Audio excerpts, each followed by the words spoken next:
अगले दिन क्षितिज नीलम के घर आया तो टिकट लेकर आया।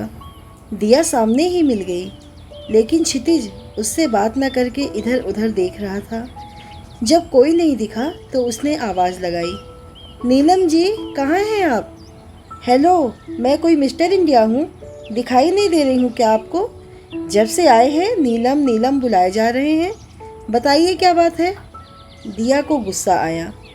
ये तुम्हारे काम की बात नहीं है, जाओ अपनी दीदी को भेजो, क्षितिज ने उसे भाव न देते हुए कहा। दिया को बहुत तेज गुस्सा आया, लेकिन वह दीदी को बुलाने पैर पटकते हुए चली गई और उसे इस तरह गुस्से से जाते देखकर क्षितिज के चेहरे पर मुस्कुराहट फैल गई। थोड़ी देर बाद नीलम आई, वही सादा और सौम्य चेहरा, उदास आंखें, बिना मेकअप के भी गुलाब के ताजे फूलों जैसा ताजा ताजा चेहरा। क्षितिज एकटक नीलम को निहार रहा था। तब वह क्षितिज के पास आकर खड़ी हो गई और बोली, जी सर। तो अचानक से क्षितिज का ध्यान भंग हुआ और उसने कहा, आपका टिकट रेडी है, 5 बजे की गाड़ी है, तो आप लोग उसी हिसाब से रेडी हो जाना। जी। नीलम ने हाथ बढ़ाया और टिकट देते समय नीलम की उंगलियां क्षितिज की अंगुलियों से टकराईं। क्षितिज को जैसे 440 वोल्ट का करंट लगा हो।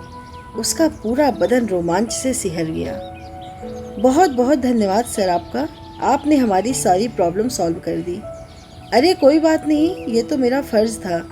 वैसे अगर एक बात कहूँ, पहली बार कोई अच्छा काम करके खुशी मिल रही है। आपकी हेल्प करके बहुत अच्छा लग रहा है। नीलम हल्का सा मुस्कुरा दी, जबकि क्षितिज की नज़र नीलम के चेहरे पर ही अटकी थी। आप बैठिए सर, मैं आपके लिए चाय लाती हूँ। नहीं नहीं, चाय वगैरह रहने दीजिए, आप कहाँ परेशान होंगी, क्षितिज ने कहा। अरे इसमें परेशानी कैसी सर, बस 2 मिनट, अभी लाई, नीलम ने कहा और जाने लगी। 1 मिनट नीलम जी, मैं एक शर्त पर चाय पीऊँगा, अगर आपको मंजूर हो तो, क्षितिज गंभीर होकर बोला। और क्षितिज को गंभीर देखकर नीलम सहम सी गई। वह भी गंभीर स्वर में बोली, जी सर, क्या शर्त है? नीलम ने पूछा। शर्त यही है कि आज से आप मुझे सर नहीं कहेंगी, मुझे मेरे नाम से बुलाएंगी। अगर मंजूर है तो चाय, नहीं तो बाय, क्षितिज ने कहा। नीलम खिलखिलाकर हंस पड़ी और बोली, सर आपने तो डरा ही दिया। मैं सोचने लगी क्या शर्त है, मुझे मंजूर है। आप बैठिए, मैं अभी आती हूँ। नीलम अंदर गई, वहाँ पर दिया बैठी थी और बोली, क्यों आया था लंगूर यहाँ पर, गया कि नहीं गया? अरे दिया, ऐसे नहीं बोलते हैं, वो हमारी हेल्प कर रहा है। ऐसा क्या कर दिया उसने कि आप भी उसके गुण गाए जा रही हो? दिया ने कहा। बाद में बताती हूँ, अभी तो उसके लिए चाय बना, नीलम बोली। चाय, वो भी उस लंगूर के लिए? दीदी मैं सच कह रही हूँ, आप उसे कुछ ज़्यादा ही भाव दे रही हो। आप बहुत भोली हो और वो बहुत चंट है, बचकर रहना उससे, मैं बता दे रही हूँ। दिया बोलती हुई उठी और चाय का पानी चढ़ाने लगी। तू मुंह बंद कर और हाथ चला जल्दी जल्दी, नीलम बोली, और वह नमकीन निकालने में व्यस्त हो गई। थोड़ी देर बाद दिया नमकीन और नीलम चाय लेकर आई। दिया को देखकर क्षितिज जानबूझकर मुस्कुराया। दिया जल भुन गई और उसने मुंह बिचका दिया। तीनों कप चाय वहाँ टेबल पर रख दिया, लेकिन दिया दूर ही खड़ी रही। क्षितिज ने एक शिप मारी और बोला, नीलम जी, चाय किसने बनाया है? अचानक से क्षितिज ने पूछा। क्यों, दिया ने बनाया है? कोई प्रॉब्लम है क्या? नीलम चौंक गई। नहीं, बस ऐसे ही पूछा।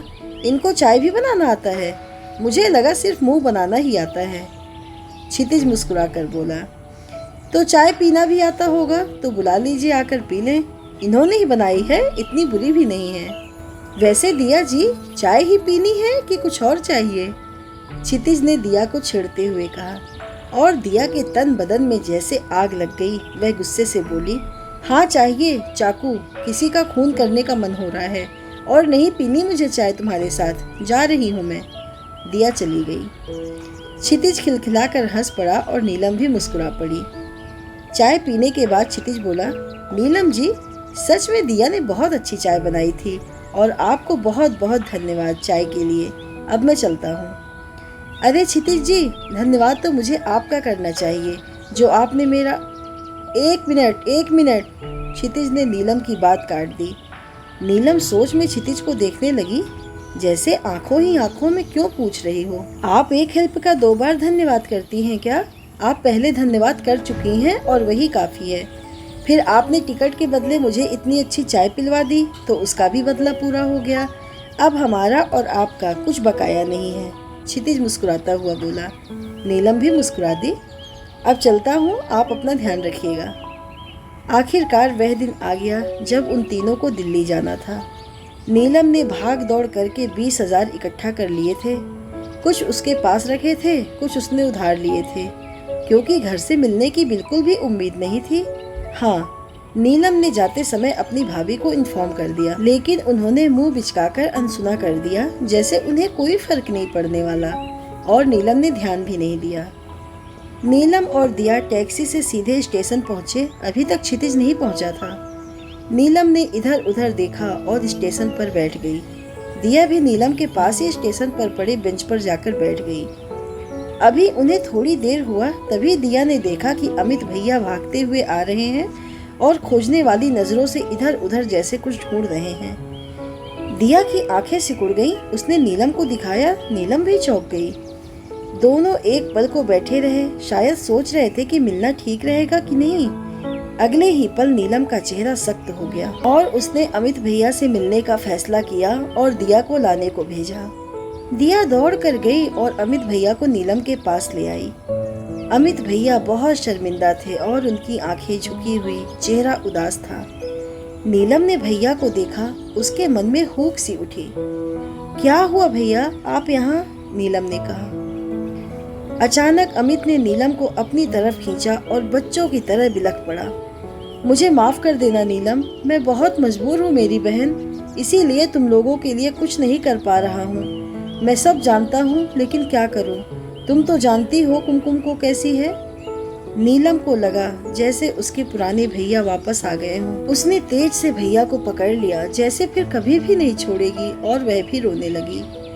अमित ने उसे रोते देखकर कहा, ना ना, रोना नहीं, बिल्कुल अभी मैं अभी इतना भी कमजोर नहीं हूँ कि अपनी बहनों का साथ न दे पाऊँ। मैं तुम्हारी पढ़ाई तो बंद होने से ना रोक पाया, लेकिन मेरी नखरीली दिया का प्यार का नाम की पढ़ाई तो जरूर कराऊंगा। उस दिन मुझे एहसास हुआ कि मैं कितना छोटा हूँ। जब तुम अपने दम पर कर सकती हो तो मैं क्यों नहीं। मैं पूरी रात नहीं सो पाया नीलम, और तुमसे नजर मिलने की हिम्मत नहीं हो रही थी कि किस मुंह से तुम्हारे सामने जाऊं। पर आज जब तुम जाने लगी और कुमकुम ने मुझे फोन किया तो मैं अपने आप को नहीं रोक पाया और अपनी बहन का साथ देने आ गया। मैं चल रहा हूँ दिल्ली तुम्हारे साथ, अकेले नहीं हूँ तुम दोनों, तुम्हारा भाई अभी जिंदा है। अमित की आंखें भरी हुई थी। नीलम और दिया अपने भैया का यह बदला रूप देखकर भावुक थी।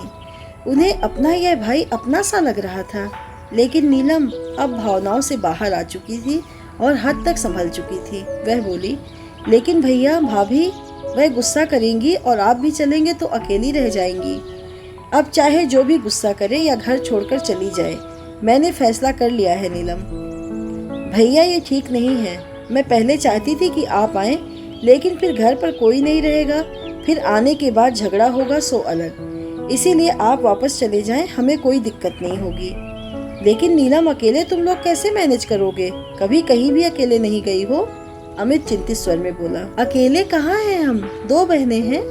इसके अलावा जो हमारे पास ट्यूशन पढ़ने आता है, गुल्लू, अरे वो 3 नंबर वाली गली के प्रतीक जी, उनका लड़का जो बाहर रहता था। अच्छा वो क्षितिज, भैया ने कहा। हाँ वही, वह भी जा रहा है दिल्ली, उसका इंटरव्यू है तो वह भी हमारे साथ ही है, और मैंने उससे बात कर ली है, वह हमारी हेल्प कर देगा। आप बिल्कुल भी चिंता मत कीजिए। अच्छा ठीक है, ये लो 15,000 रुपए, काम आएंगे, अमित ने कहा। नहीं भैया, उसका भी इंतजाम मैंने कर लिया है। 15,000 फीस आई थी और 5,000 एडवांस ले लिए हैं, आकर चुका दूंगी, नीलम ने कहा। अमित की आंखें फिर भर आईं और वह नीलम का माथा चूम कर बोला, बहुत बड़ी हो गई है तू, ऐसा लगता है माँ वापस लौट आई है। बहुत समझदार भी हो गई है, बिल्कुल माँ जैसी बातें भी करने लगी है। और एक मैं, कहते कहते अमित का गला रूंधने लगा। भैया चुप रहिए, बिल्कुल भी चिंता मत कीजिए, हम जल्द वापस आ जाएंगे। अच्छा ठीक है, ये रख मेरा मोबाइल और ये 5,000 रुपए, और काम आएगा। और अपना ध्यान रखना नीलम, और दिया का भी, और हो सके तो मुझे माफ कर देना। आप बिल्कुल भी ना घबराएं, हमें कुछ नहीं होगा। आप घर जाओ और भाभी का ध्यान रखना। वो अब अकेली होंगी घर पर, तो जल्दी घर चले जाना। ठीक है, बोलकर अमित वापस हो गया। तभी पता नहीं कहाँ से भागता हुआ क्षितिज वहाँ पहुँचा। उसने सिर्फ एक बैग ले रखा था और पसीने से तर था। आते ही बोला, सॉरी सॉरी नीलम जी, मैं थोड़ा लेट हो गया, माफ कर दीजिएगा।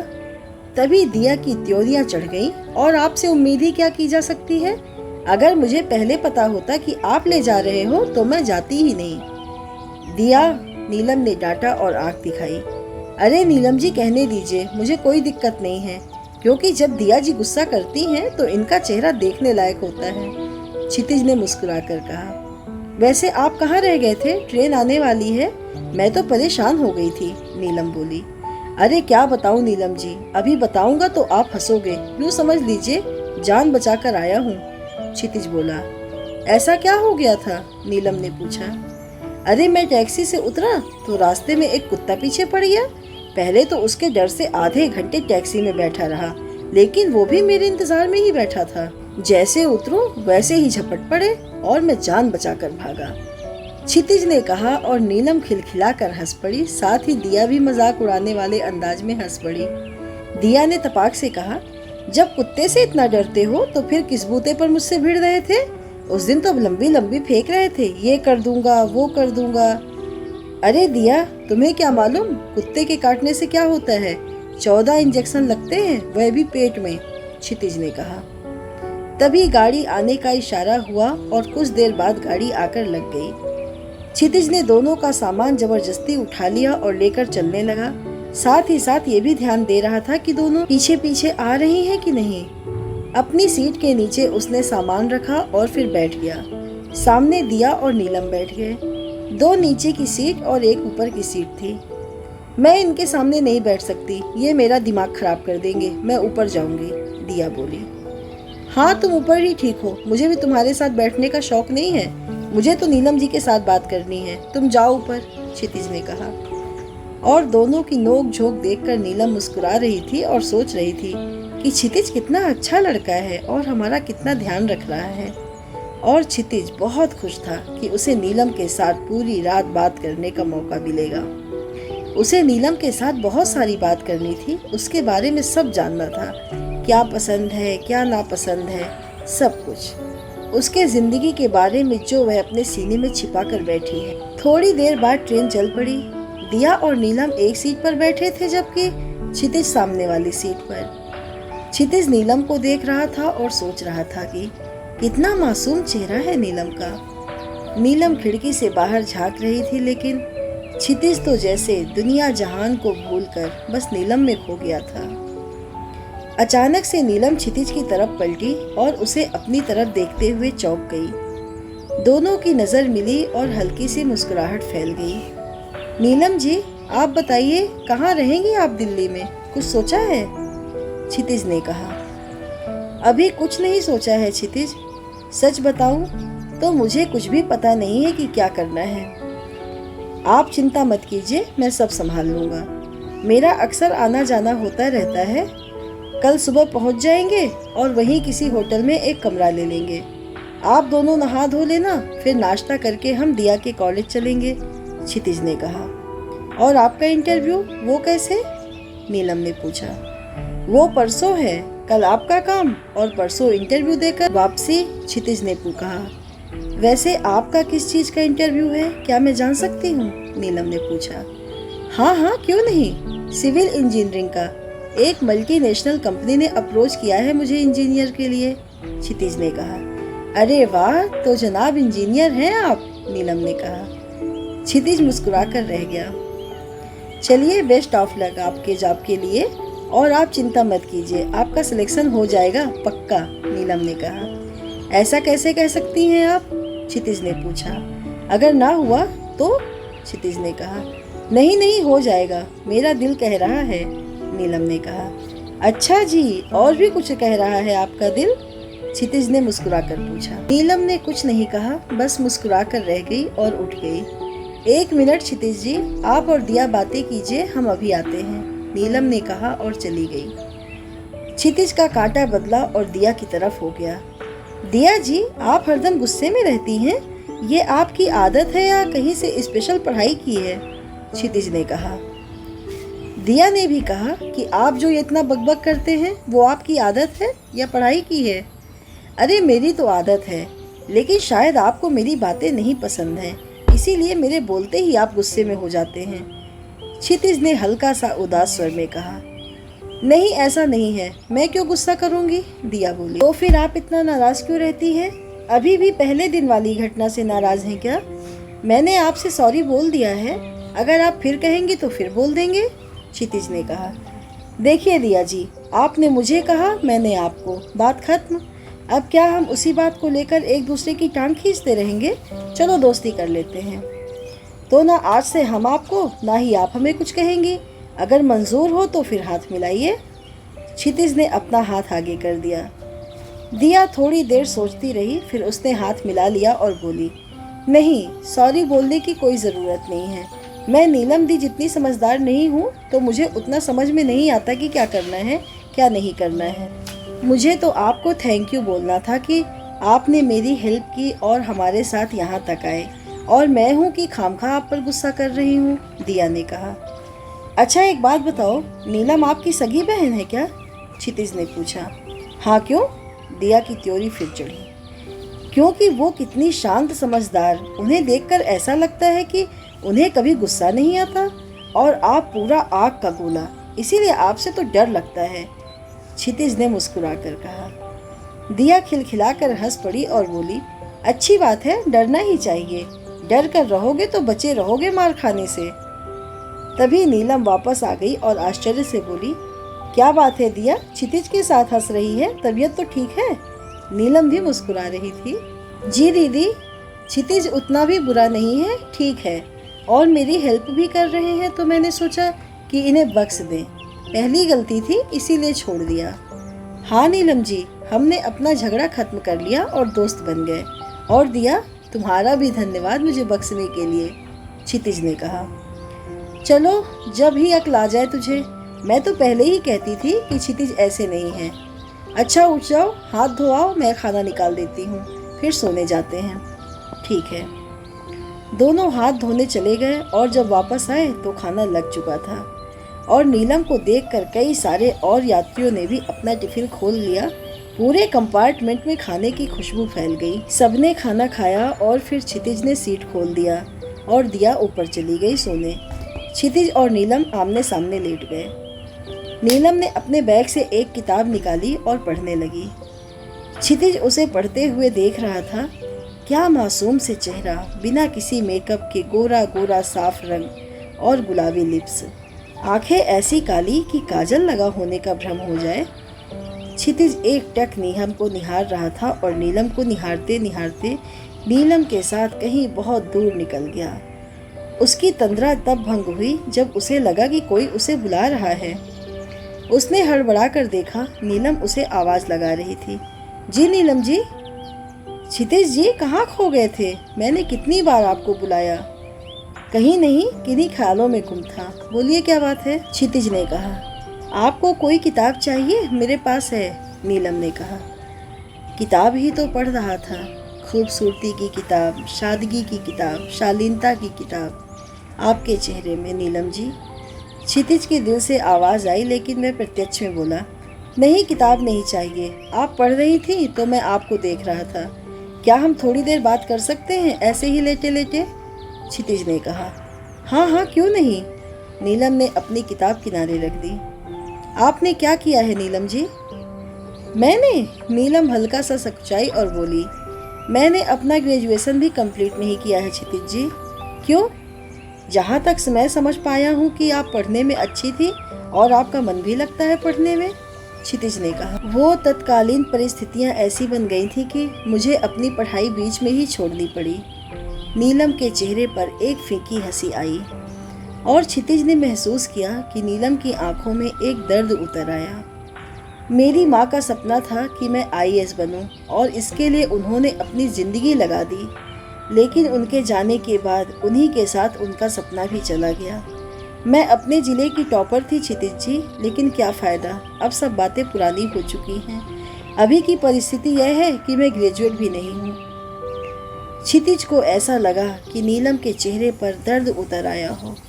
उसने नीलम के दर्द को महसूस किया, उसे भी नीलम के दर्द का एहसास था और इसी वजह से उसने बात बदलते हुए कहा, अच्छा ये बताइए कि आपको शादी वादी नहीं करनी?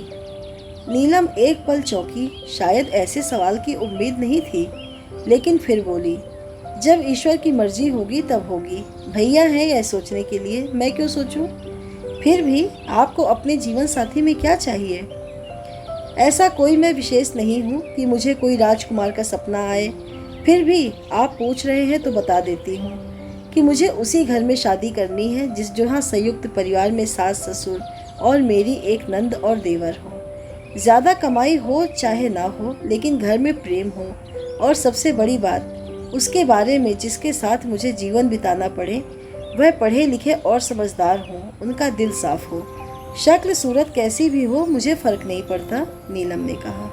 अरे वाह, आपकी डिमांड भी आपके हिसाब की है। लेकिन एक बात समझ में नहीं आई, आजकल छोटे परिवार का ट्रेंड है, लेकिन आप संयुक्त परिवार चाह रही हैं, ऐसा क्यों? मुझे ज़िंदगी भर माँ पापा का प्यार नहीं मिला और इसीलिए सास ससुर के रूप में मम्मी पापा, देवर के रूप में छोटा भाई चाहिए, और नंद इसलिए चाहिए जिससे मैं किसी को यह समझा सकूं कि नंद को भी अपनी छोटी बहन जैसे प्यार कर सकते हैं, बिना उसको हर्ट किए हुए, उसकी भावनाएं कुचले हुए। नीलम मुस्कुरा कर रह गई, लेकिन आंखों में दर्द समाया हुआ था। वह थोड़ी देर और बोलती तो रो पड़ती, इसलिए उसने बात पलटा। क्षितिज जी, आपकी क्या रिक्वायरमेंट है? नीलम ने पलटकर पूछा। मेरी कोई रिक्वायरमेंट नहीं है, मुझे तो मिल गई है, क्षितिज ने कहा। अच्छा, कांग्रेचुलेसन क्षितिज जी, नीलम ने कहा। अभी नहीं, अभी आधी बात ही हुई है, अभी पूरी कहाँ हुई? क्षितिज ने कहा। मतलब? मैं समझी नहीं, नीलम ने कहा। मतलब मुझे तो पसंद आ गई है, लेकिन उनका नहीं पता कि उन्हें मैं पसंद आया कि नहीं, इसीलिए आधी ही बात कह रहा हूँ। क्षितिज के चेहरे पर एक रहस्यमय मुस्कान थी। ओह, मतलब लव का चक्कर है, नीलम ने कहा। कह सकती हैं, लेकिन एक तरफा, क्षितिज बोला। तो आप बोल दीजिए ना उनको, डर कैसा? नीलम ने कहा। दिल में रखने का क्या फ़ायदा? डर लगता है कहीं ना बोल दे तो, क्षितिज ने कहा। अच्छा, कैसी है वो? आप मुझे उनका कुछ नेचर बताएं तो मैं आपको बताऊं कि क्या हो सकता है, नीलम ने कहा। क्या बताएं नीलम जी, बस यूँ समझ लीजिए कि झील सी शीतल और शांत है वो, और उनका दिल मक्खन की तरह कोमल। बात करती है तो ऐसा लगता है कहीं चूड़ियों के खनकने की आवाज़ आ रही है, मीठी मधुर। मन करता है काम धाम छोड़कर उन्हें ही सुनता जाऊं। आंखें किसी हिरनी के जैसे बड़ी बड़ी चमकदार, लेकिन उसमें जैसे उदासी का घेरा रहता है, और चेहरा तो ऐसा जैसे तराशी हुई संगमरमर की मूर्ति। जब वो चलती है तो उसकी झांझर दिल में कोहराम मचा देती है। इतनी सुलझी और समझदार कि कभी गुस्सा करना आता ही नहीं उनको। वो बिल्कुल किसी शांत की प्रतिमूर्ति लगती है। क्षितिज जैसे कल्पना में खो गया।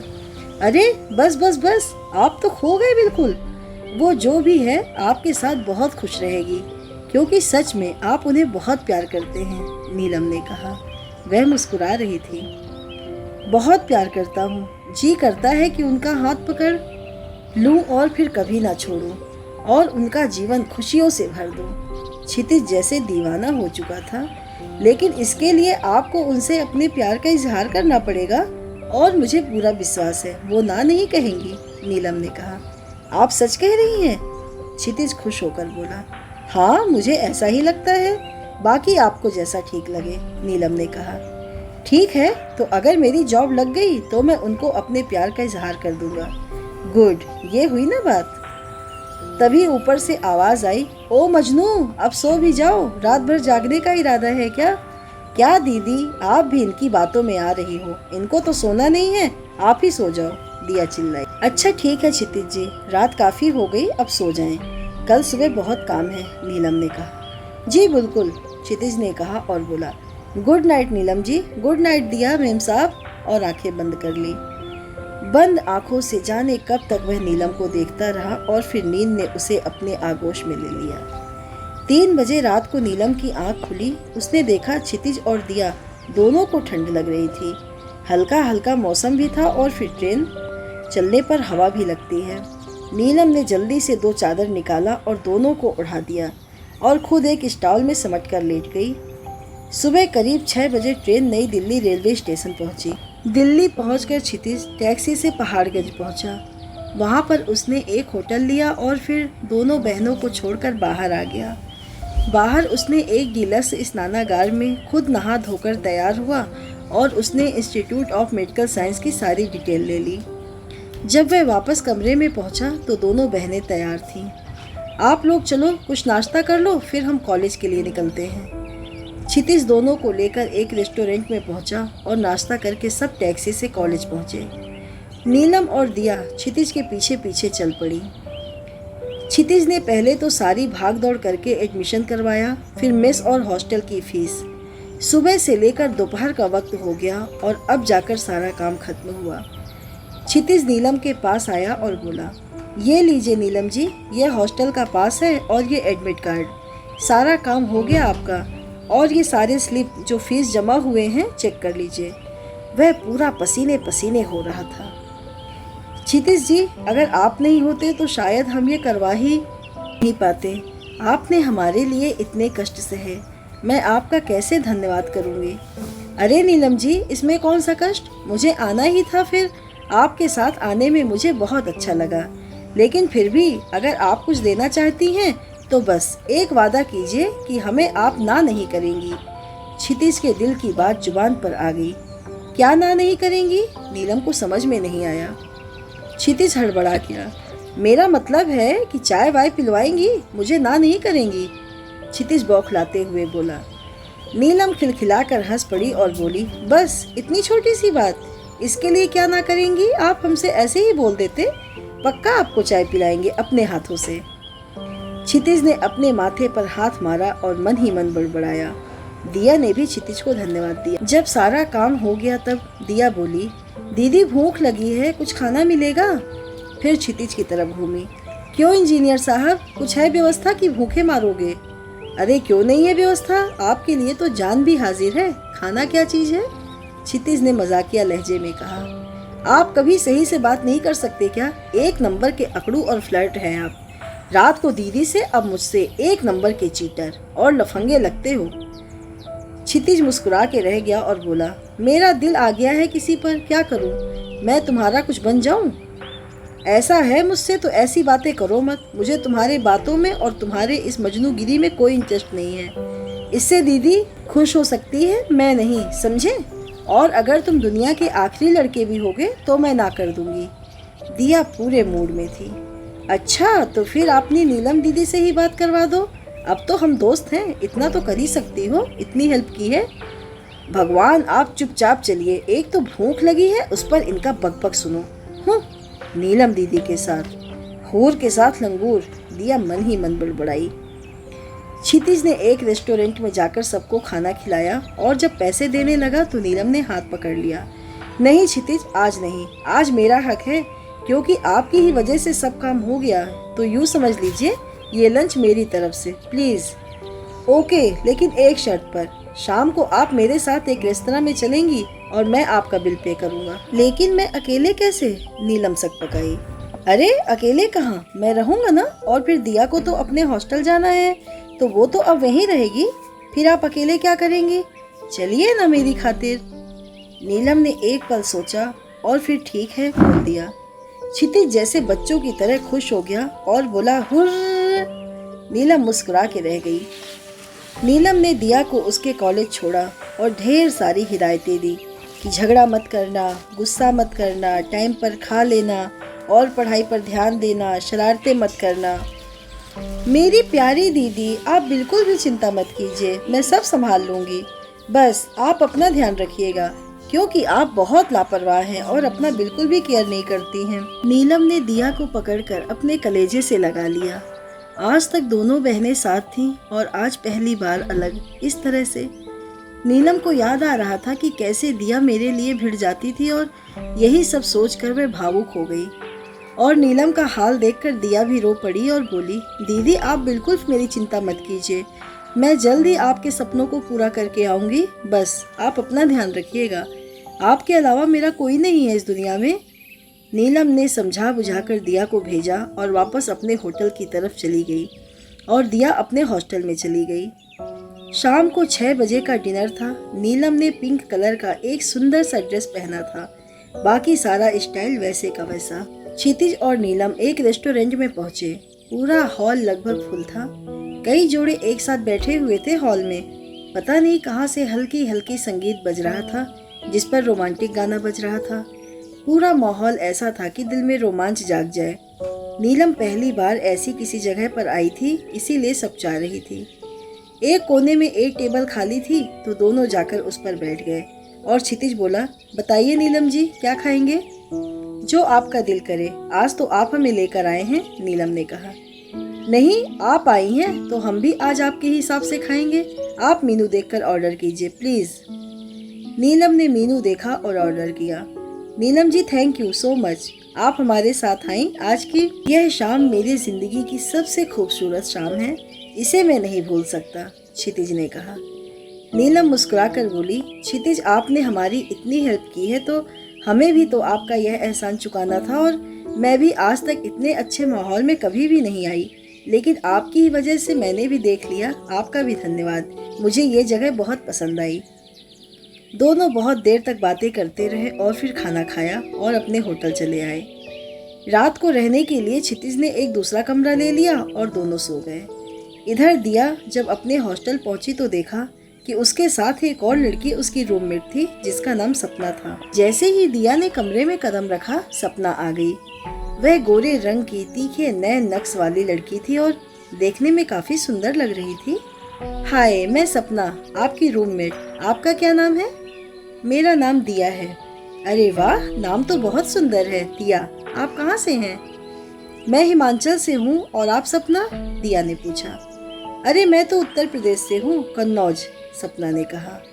दिया हल्का सा मुस्कुराई। दिया ने अपना बिस्तर लगाना चालू कर दिया और अपना बैग उसने वहीं बगल में रख दिया। सपना पास आ गई और बोली, मैं एकदम बिंदास हूँ, जैसे रहना है रहो, किसी भी चीज की टेंशन मत लेना, और बॉयफ्रेंड की याद आए तो मेरे फोन से बात कर लेना। दिया मुस्कुराई और बोली, मेरा कोई बॉयफ्रेंड नहीं है, मुझे इन सब चक्करों से एलर्जी है। क्या सच्ची में? देखते हैं। और फिर सपना ने थोड़ी देर में ही दिया से सारी हिस्ट्री, ज्योग्राफी सब पूछ डाला और बिना पूछे अपना बता भी दिया। थोड़ी ही देर में दिया सपना से घुल मिल गई, जैसे उसे वर्षों से जानती हो। सपना ने 2-3 दिन पहले एडमिशन लिया था, इसीलिए उसे सब मालूम था और वह दिया को लेकर मेस में गई। सबने खाना खाया। अभी वे बैठे ही थे कि तभी हॉल में शोर मचा। अरे अभिमन्यु सर आ रहे हैं, अभिमन्यु सर। लड़कियों में जैसे भगदड़ मच गई। सब एक दूसरे पर गिरती पड़ती जैसे अभिमन्यु को देखने के लिए मरी जा रही थी। दिया को कुछ भी समझ में नहीं आया कि माजरा क्या है। उसने सपना को कहा, सपना रूम में चलें। सपना बोली, अरे रुक ना दिया, अभिमन्यु सर आ रहे हैं, एक बार उन्हें देख लूं। दिया ने सोचा, ऐसा क्या है अभिमन्यु में कि कई सब उस पर मरे जा रहे हैं। उसने अपने गर्दन को झटका मारा और चलती बनी। उसे जोरों की नींद आ रही थी। वह बाहर निकली, अंधेरा हो गया था। वह लंबे कदमों से अपने रूम हॉस्टल की तरफ बढ़ी। तभी अचानक से उसके सामने 3 परछाई सी आकृति उभरी और जब तक वह संभलती उनमें से एक ने टक्कर दिया से हो चुकी थी। दिया गिरने वाली थी कि तभी किसी ने संभाल लिया और कड़क कर बोला, देख कर नहीं चल सकती क्या? अभी खुद भी गिरती और मुझे भी गिराती। पता नहीं ध्यान कहाँ रहता है तुम लड़कियों का। दिया को जोर का गुस्सा आया और बोली, आप भी तो देख कर चल सकते हैं, भगवान ने आपको भी आंखें दे रखी हैं। जितनी मेरी गलती है उतनी आपकी भी है। अंधेरे में दिया को उस इंसान का चेहरा नहीं दिखाई पड़ा।